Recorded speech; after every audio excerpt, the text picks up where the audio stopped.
नहमदुहु व नुसल्ली व नुसल्लिमु अला रसूलिहिल करीम फ़अम्मा बाद अऊज़ु बिल्लाहि स्समीउल अलीम मिनश शैतानिर रजीम बिस्मिल्लाहिर रहमानिर रहीम। प्रोग्राम अर्रहीकुल मख्तूम की 18वीं किस्त के साथ मैं हूँ मोहम्मद उमर ख़ान।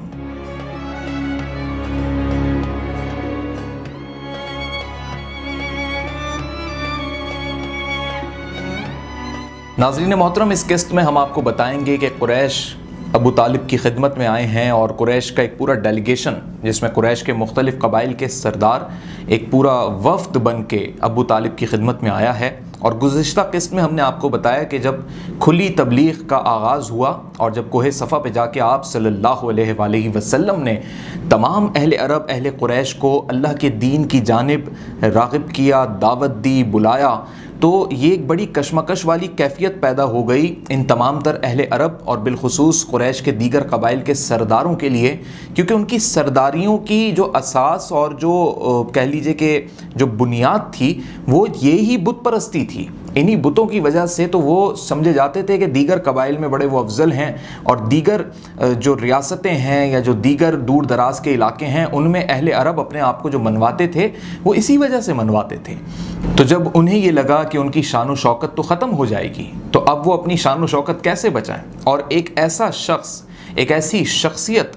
ये बात कह रही है, उनके ख़िलाफ़ खड़ी हो रही है, जिसके किरदार में, जिसकी शख्सियत में कोई ख़ामी भी नहीं है कि वो उसके ख़िलाफ़ कोई बात कर सकें। गोया कि वो अबू तालिब के पास आए और यहाँ उनके आने की एक वजह ये भी थी कि वो अबू तालिब का भी जहन जानना चाहते थे कि अबू तालिब जो हैं वो किस हद तक अपने भतीजे को सपोर्ट कर रहे हैं या वो उनके बारे में क्या राय रखते हैं। उन्होंने कहा कि अबू तालिब, आप जानते हैं कि कोहे सफ़ा पे किस तरीके से मोहम्मद बिन अब्दुल्ला यानी हुज़ूर अकरम सल्लल्लाहु अलैहि वसल्लम ने जो बातें कहीं वो हमारे बुतों की तौहीन है, हमारे खुदाओं की तौहीन की, और हमें कहा कि अपने खुदाओं को छोड़ के एक अल्लाह की इबादत करो, वहादत का पैगाम दिया जो कि गलत है। और इस तरह हम अपने आबा अजदाद के दीन से गुमराह कैसे हो जाएं। तो उन्होंने बड़े अल्फाज ऐसे इस्तेमाल किए, अबू तालिब पे एक ऐसा अपना एटीट्यूड शो किया कि काबे में हमारा एक बड़ा कंट्रीब्यूशन है और काबे के मामलात में और इसकी खिदमत गुजारी में हम तो बड़े अपने वसाइल भी ख़र्च करते हैं, यानी अपने एहसान भी जताए उन्होंने। और उन्होंने एक कोशिश ये जाहिर की कि अबू तालिब उनकी उस बात को मान लें जो वो हकीकतन कहने आए थे। और फिर वो अपनी बात अबू तालिब के सामने रखते हैं कि अबू तालिब, या तो आप रसूलुल्लाह सल्लल्लाहु अलैहि वसल्लम को रोक लीजिए, अगर आप नहीं रोक सकते, क्योंकि अबू लहब ने ये बात तो पहुंचा ही दी थी कुरैश तक कि भाई अबू तालिब ने ये बात कही है। जो ख़ानदान वालों की एक मजलिस हुई थी उसमें अबू तालिब ने बिल्कुल वाज़ेह कहा था कि आपकी हिफाजत की ज़िम्मेदारी हमारी है, आप हमारे ख़ानदान के फ़र्द हैं, लिहाजा आपकी जो तबलीग है, आपका जो काम है, ये दीन पहुँचाने का आप करते रहिए। तो इस बात को कुरैश के सरदारों ने बहुत संजीदा लिया था और अबू तालिब के पास आने की यही वजह थी कि आपने तो हिफाजत की ज़िम्मेदारी ली है, तो या तो फिर आप बीच में से हट जाइए, फिर हम जाने और मोहम्मद बिन अब्दुल्ला जाने, या फिर अगर आप बीच में हैं तो फिर आप सालिस बन के इस मामले को ख़त्म करवाइए और उन्हें मना कीजिए कि वो ये दावत और तबलीग का काम ना करें। अब अगेन यहाँ पे अबू तालिब का एक बड़ा अहम किरदार आपको दिखेगा। अबू तालिब ये जान चुके हैं कि अहले कुरैश एक दबाव भी बढ़ा रहे हैं, अबू तालिब पे भी बढ़ा रहे हैं, और अहले कुरैश अपना एक बिल्कुल डिसीशन भी सुना रहे हैं, यानी कुरैश के सरदार, कि अगर आप नहीं कुछ कर सकते तो जैसे वो नाउज़ुबिल्लाह हुज़ूर अकरम सल्लल्लाहु अलैहि वसल्लम के साथ फिर कुछ गलत काम करेंगे, यानी उनकी जान को भी ख़तरा हो सकता है फिर आप सल्लल्लाहु अलैहि वसल्लम की। तो यहाँ अबू तालिब ने बड़े नरम लहजे का, यानी आपने बड़े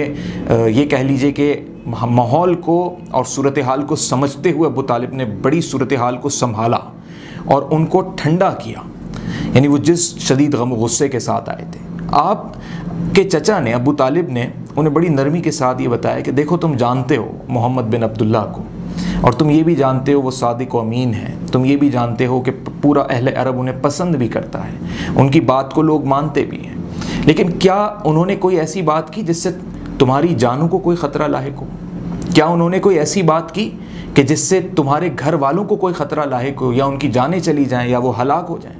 उन्होंने अल्लाह के अज़ाब से तुम्हें डराया, उन्होंने दीन की बात की, उन्होंने हक़ की बात की, और उन्होंने वो बात की जो वो कहते हैं कि अल्लाह ने आप सल्लल्लाहु अलैहि वसल्लम को वो पैगाम दिया तो उन्होंने उसी पैगाम को तुम तक पहुँचाया। क्या उन्होंने कोई ऐसी बात की कि जिससे तुम्हारी जानों को कोई ऐसा ख़तरा लाहक हो गया हो कि तुम फ़ौरन से मौत आ जाए तुम्हें, तुम फ़ौरन से मर जाओ? तो फिर तुम क्यों आप सल्लल्लाहु अलैहि वसल्लम के ख़िलाफ़ इतना ज़्यादा गम गुस्से में आ गए, इतना मुश्तइल हो गए कि उनकी जान को ख़तरा तुम देना चाहते हो या उनकी जान ख़तरे में डालना चाहते हो, और तुम मुझसे आके ये बात कहते हो कि मैं फिर बीच में से हट जाऊँ? वो तो मेरे भतीजे हैं, वो तो मेरी औलाद हैं, मेरे बेटे हैं, मैं कैसे बीच में से हट जाऊँ? उन्होंने कहा कि मैं मोहम्मद सल्लल्लाहु अलैहि वसल्लम से बात ज़रूर करूँगा, मैं तुम्हारा पैगाम जो तुम एक वफ़द की सूरत में मेरे सामने लेकर आए हो मैं उन तक पहुँचाऊँगा ज़रूर, लेकिन मैं तुम्हें यहाँ ये बात बता दूँ कि अगर उनकी बातों से तुम्हारी जानों को कोई ख़तरा लाहिक नहीं तो फिर तुम्हारी तरफ से भी हुजूर अकरम सल्लल्लाहु अलैहि वसल्लम की जान को ख़तरा लाहिक नहीं होना चाहिए। यानी आपने, अबू तालिब ने बड़ी नरमी के साथ, और यहाँ पे आपने अपना एक डिप्लोमेटिक एटीट्यूड जो कि एक वक्त की ज़रूरत था उसका मुकम्मल तौर पे इस्तेमाल करते हुए, क्योंकि आप काबे के मुतवल्ली भी हैं, काबे की चाबियाँ आपके पास हैं, आपका एक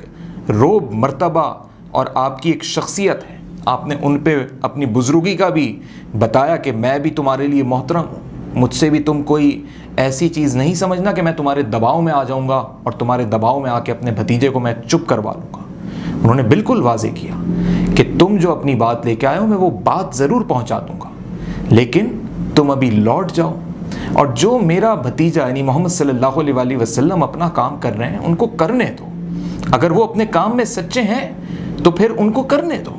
और अगर तुम अपने तौर तरीक़ों में सच्चे हो फिर तुम्हें कोई ख़तरा नहीं होना चाहिए, जाओ तुम यहाँ से चले जाओ। ये वो तमाम तर तरीक़ाकार था जो अबू तालिब ने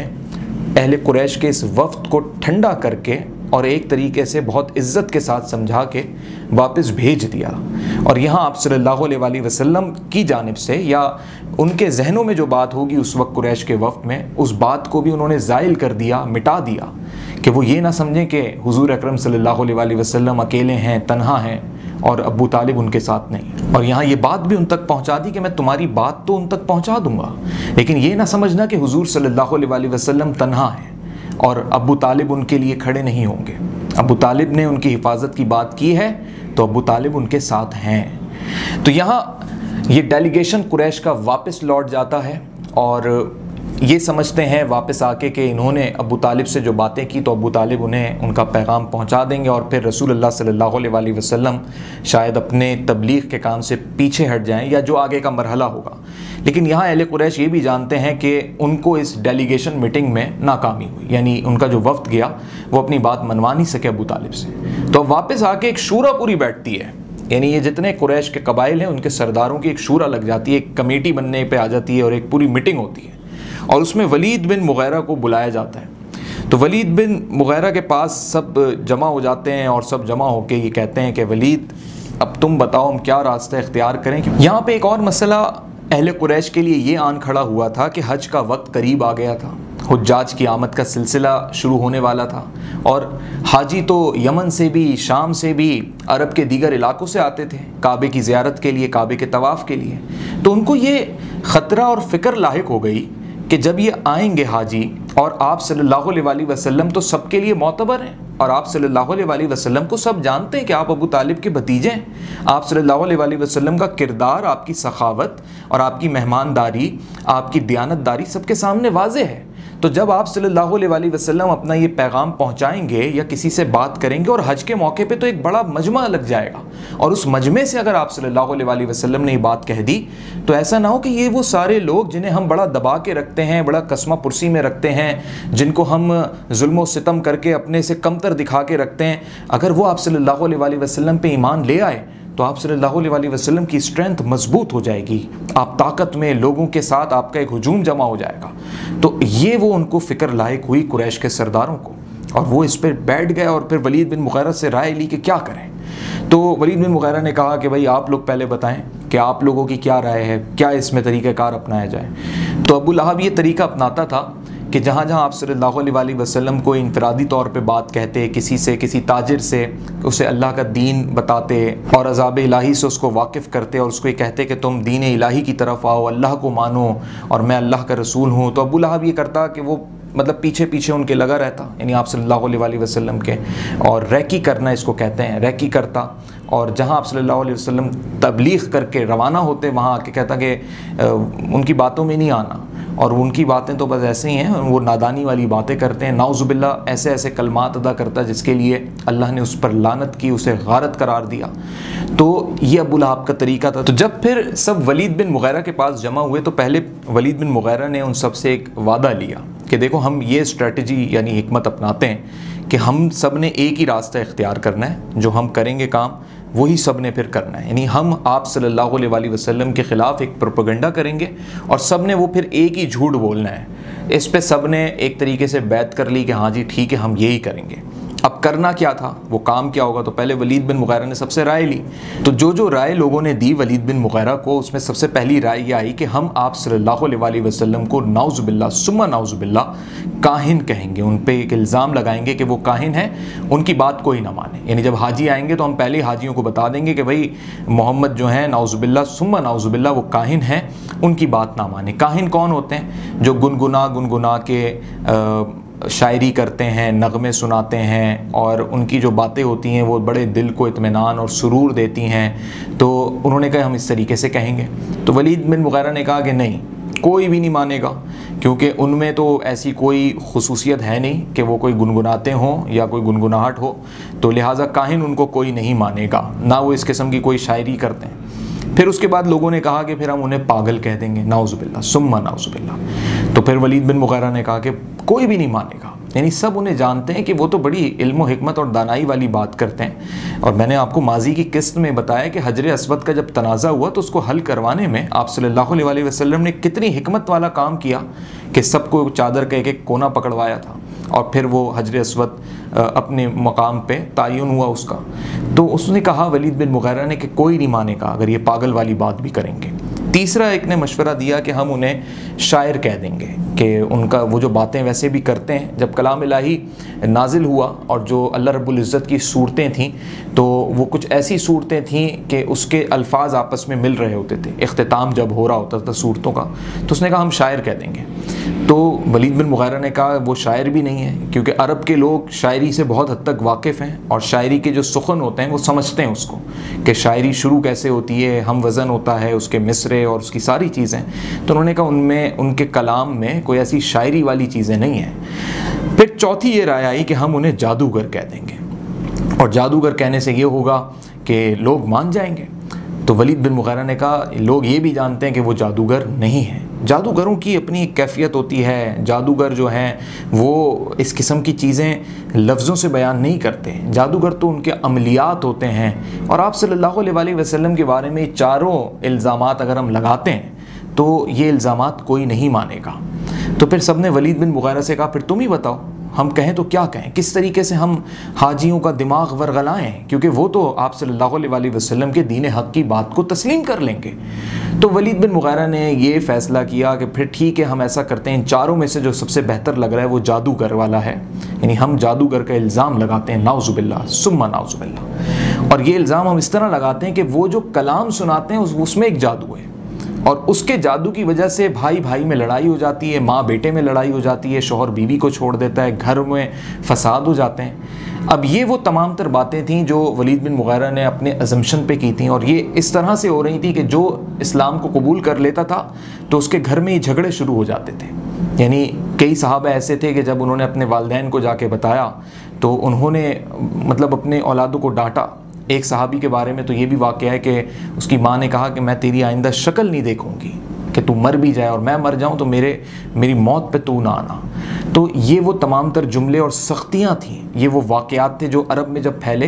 तो वलीद बिन मुगैरा के जहन में ये बात आई कि उसने कहा कि फिर हम जादूगर कह देते हैं, और जो हाजी आएंगे हम उन्हें पहले से ही बताते जाएंगे कि भाई तुम अगर मोहम्मद बिन अब्दुल्ला से मिलो, यानी आप सल्लल्लाहु अलैहि वसल्लम से जब मिलो, और अगर वो तुम्हें कोई बात कहें और तुम्हें कहें कि तुम अल्लाह के दीन की तरफ आओ, तो उनकी बात को मानना नहीं। वो जो बातें कहते हैं, जो कलाम वो सुनाते हैं, वो जादू है, नाउज़ुबिल्लाह सुम्मा नाउज़ुबिल्लाह। तो वलीद बिन मुगैरा ने फ़ैसला किया और जो कुरैश के तमाम सरदार थे उन्होंने ये मुत्तफ़िका तौर पे इस पर राज़ी हुए और उन्होंने अपनी टीमें बना के छोड़ दी, अपने लोगों को छोड़ दिया कि जो दाखिली रास्ते थे मक्के के, वहाँ से जब हाजी आते जाएंगे उन्हें उनकी खैर खैरियत लेके उन्हें बताते रहना, ताकि जब आगे चल के अगर उनकी किसी से मुलाकात हो, किसी की भी अगर हुजूर अकरम सल्लल्लाहु अलैहि वसल्लम से मुलाकात हो या आप सल्लल्लाहु अलैहि वसल्लम अगर हाजियों के भरे मजमे में इस तरीके से दर्स दें या तबलीग का ऐलान करें या दावत दें सबको इस्लाम की, तो लोग उनकी बात को ना मानें। और इसी पर सूरह मुदस्सिर की मज़ीद आयात का नुज़ूल हुआ,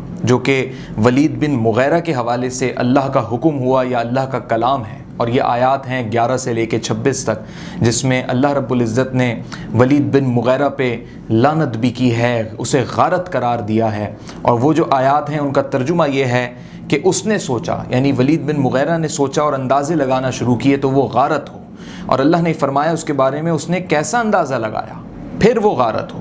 उसने ये कैसा अंदाज़ा लगाया और फिर नज़र दौड़ाई तो अल्लाह रब्बुल इज़्ज़त ने वलीद बिन मुग़ीरा को गारत करार दिया कि वो अल्लाह के नबी के लिए इस किस्म की बातें करते हैं, यानी उनको नाउज़ुबिल्लाह काहिन, शायर, पागल और सुम्मा नाउज़ुबिल्लाह जादूगर का इल्ज़ाम लगाते हैं। और फिर उसने अपनी पेशानी सुकेड़ी और मुँह बसोरा, यानी वलीद बिन मुग़ीरा ने जब वो ख़ुद भी परेशान हुआ फिर क्या इल्ज़ाम लगाएं, तो अल्लाह फरमाता है कि फिर वो पलटा और तकब्बुर से उसने कहा कि आखिरकार उसने ये कहा कि ये तो निराला जादू है जो पहले से नकल होता आ रहा है और ये महज इंसान का कलाम है। यानी वलीद बिन मुग़ीरा ने अल्लाह के कलाम को सुम्मा नाउज़ुबिल्लाह झुटलाया और झुटलाने के साथ साथ उसने ये कहा कि ये तो किसी इंसान का बनाया हुआ कलाम है, ये कोई कलाम इलाही नहीं है, सुम्मा नाउज़ुबिल्लाह। तो अल्लाह के कलाम को भी झुटलाने का वो मुतरादिफ हुआ। और वलीद बिन मुग़ीरा ने तौहीन रिसालत भी की, यानी नामुस रिसालत सल्लल्लाहु अलैहि वसल्लम और आप सल्लल्लाहु अलैहि वसल्लम के अल्लाह के रसूल होने पर उसने जो है शुकूक व शुबहात ज़ाहिर किए और आप सल्लल्लाहु अलैहि वसल्लम के ख़िलाफ़ उसने ऐसी बातें और मनसूबा साजियाँ की तो गोया ये जहन्नुम की आग में झोंका जाएगा। वलीद बिन मुग़ीरा के हवाले से ये सूरह मुदस्सिर की बाकी आयात का भी नुज़ूल हुआ। अब जब अहले कुरैश ने और कुरैश के तमाम सरदारों ने अपनी ये पूरी एक शूरा में फ़ैसला कर लिया कि हमने ये करना है, तो उन्होंने अपने लोग छोड़ दिए और अबू लहब इसमें सबसे ज़्यादा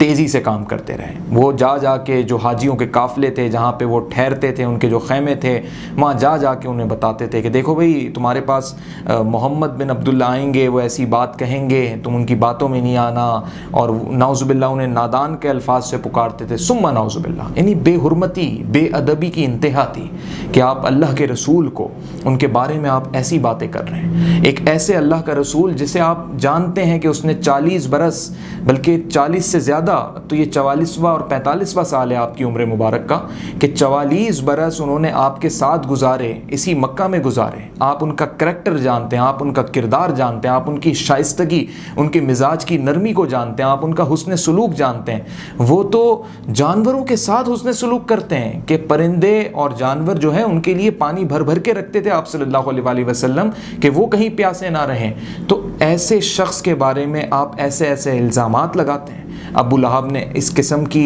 बदगोई, बदकलामी की कि और फिर वलीद बिन मुग़ीरा ने जिस तरीके की मंसूबा साजी की, तो इन्हें कोई शर्म नहीं आई। और जब भी अल्लाह की लानतें, फिटकारें और गारत होने की जो है तमाम तर इनके हवाले से हुक्म नाजिल हुए बाकायदा, और कुरान मजीद में सूरह मुदस्सिर और जो सूरह लहब है जिसमें तब्बत यदा अबी लहबियों बाकायदा तौर पे अल्लाह ने गारत कर दिया अबू लहब को और उसको फिटकार से नवाजा, उसको किस हद तक लानतें अल्लाह की तरफ से उस पर हुई, लेकिन ये लोग अपनी साजिशों से बाज नहीं आए। इस किस्त में हमने आपको बताया कि कुरैश का वफ़द जो कि अबू तालिब की खिदमत में हाजिर हुआ और उसके बाद नाकामी के बाद उसने अपनी साजिशों का आगाज़ किया। अगली किस्त में हम आपको बताएंगे कि किस हद तक आप सल्लल्लाहु अलैहि वसल्लम के ख़िलाफ़ महाज़राई का सिलसिला शुरू हुआ। यानी अब ये कुरैश के सरदार, इसमें अबू लहब भी ये शामिल हुआ जो चूँकि था तो आपके ख़ानदान से, लेकिन इसकी मुखालफत, इसका हसद और सबका ही जो बुनियादी हसद का अंसर था, ये जो सबको जो तकलीफ़ थी, वो तकलीफ़ ये थी कि उनकी शान शौकत जा रही थी। तो यहाँ इन्होंने महाज़राई शुरू कर दी। यहाँ उनको आप सल्लल्लाहु अलैहि वसल्लम से एक ऐसा हसद हिरस हो गया कि वो आपकी जान के दुश्मन बन गए, और सिर्फ दुश्मन ही नहीं बने बल्कि कलाम इलाही की इन्होंने बेहुरमती और बेअदबी शुरू कर दी। तो ये जो महाज़राई का सिलसिला शुरू हुआ, अगली किस्त में मैं आपको इस हवाले से बताऊँगा और आप सल्लल्लाहु अलैहि वसल्लम ने किस हद तक सब्र का